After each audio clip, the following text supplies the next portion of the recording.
Mon prochain invité revient du Festival international du court-métrage de Clermont-Ferrand, en France, où il est allé présenter son nouveau film, Le nom que tu portes. Voici Hervé Demers.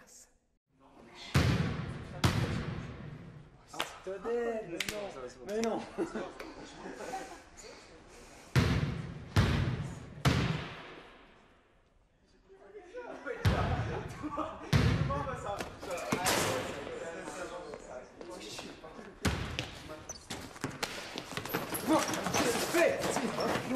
Hervé, Le nom que tu portes explore le lien de filiation qui unit un père immigrant et son fils. Qu'est-ce qui t'a inspiré dans la création de ce court-métrage-là, de ton quatrième court-métrage de fiction?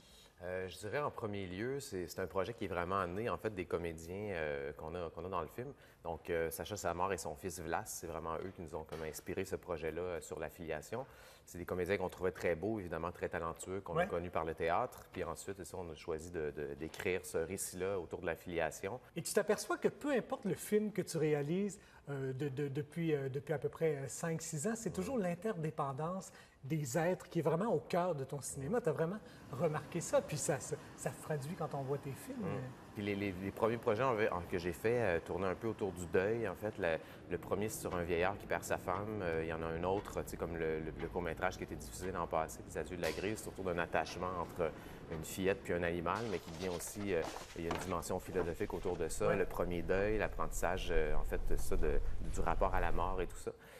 Mais dans le cas du nom que tu portes, c'est vraiment, ça n'a pas du tout rapport au deuil, mais c'est encore une fois un film qui parle des liens profonds qui unissent deux personnes, qui des fois, c'est pas verbalisé, des fois, ça se communique autrement. Puis je trouve que le cinéma, c'est un merveilleux moyen parfois d'aller chercher cet élément-là, qui se communique pas toujours par les mots, mais qu'on sent des fois dans le regard entre deux personnes.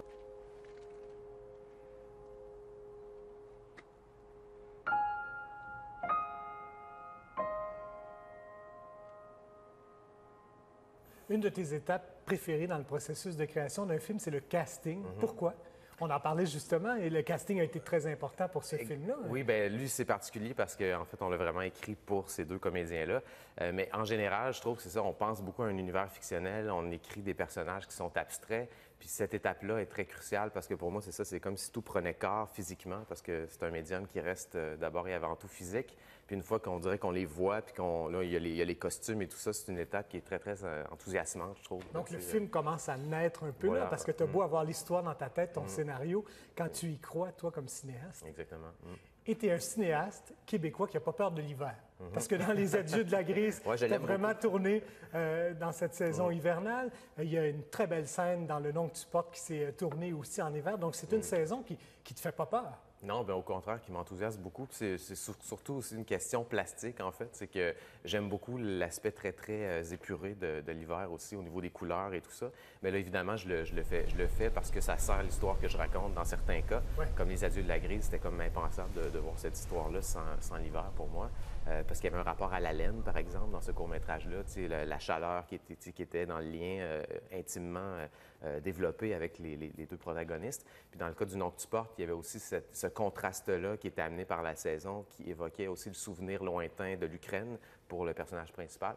Donc, ces éléments-là, en fait, il y a l'aspect plastique que je trouve évidemment très, très séduisant, mais c'est surtout narratif aussi dans les deux cas. Ça sert à ton histoire. Oui, voilà. Hi, Chris.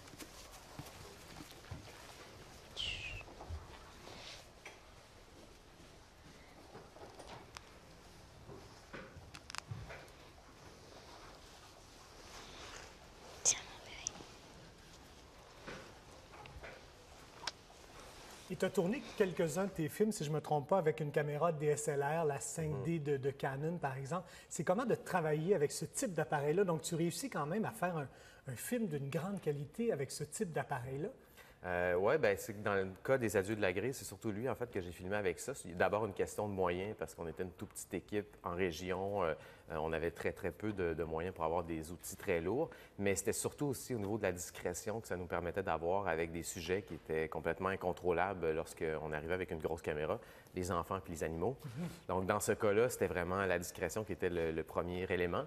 Ensuite, c'est sûr que la caméra, lorsqu'on contrôle très bien l'éclairage, qu'on est patient avec notre lumière, à un moment donné, n'importe quelle caméra peut nous offrir comme un rendu vraiment intéressant. Tu sais, même des petites caméras comme ça, si on contrôle, comme par exemple notre gamme dynamique, des éléments techniques comme ça, on peut avoir, avec un bon travail de coloration, après, il y a beaucoup de gens qui nous voient avec du feu, là, ça c'est sûr. Et tu dis que tu as une sensibilité de vieux japonais.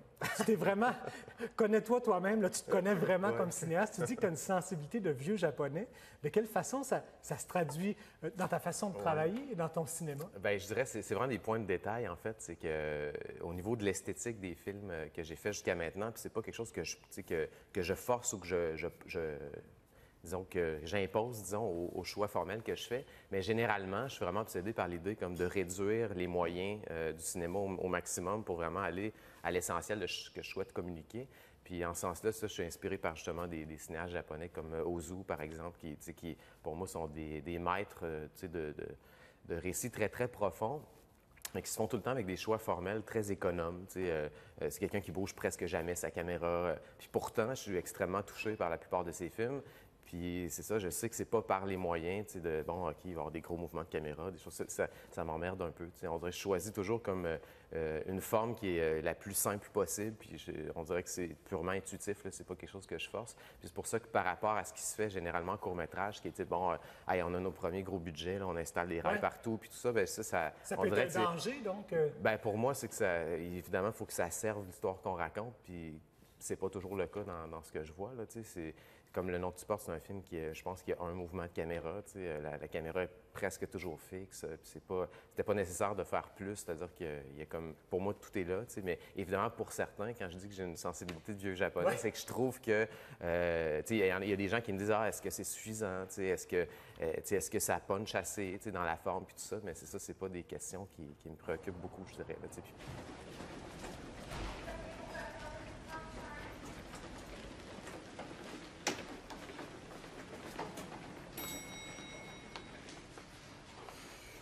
Tu as produit et réalisé le court-métrage Le nom que tu portes avec les films de l'autre, qui est une boîte à but non lucratif. Hein? C'est une boîte de production. Vous êtes 36 cinéastes, je pense, réunis dans cette boîte-là. Qu'est-ce que c'est, les films de l'autre? Bien, c'est un centre d'artistes, en fait, à la base, qui est devenu comme un outil de production pour les cinéastes qui souhaitent développer des recherches plus formelles, qui veulent avoir une liberté de création en administrant, dans le fond, leurs films. Puis, c'est ça, pour pouvoir faire des choix administratifs qui se retrouvent aussi, en fait, dans la qualité de leur film, de leur réalisation, parce qu'on sait qu'au cinéma, l'un ne va pas sans l'autre, là, généralement. Ouais. Ça nous fait aussi un beau réseau, disons, à qui poser des questions, comme moi, qui vient d'arriver depuis, mettons, je dirais, 3-4 ans, là, tu sais. Ça me fait un réseau de cinéastes très expérimentés aussi, à qui je peux poser des questions, puis donc c'est un bel endroit pour avancer puis évoluer, ouais. Hervé Demers, on surveille ton court-métrage, Le nom que tu portes, cette semaine au rendez-vous du cinéma québécois. Merci beaucoup d'avoir été avec nous. Merci beaucoup.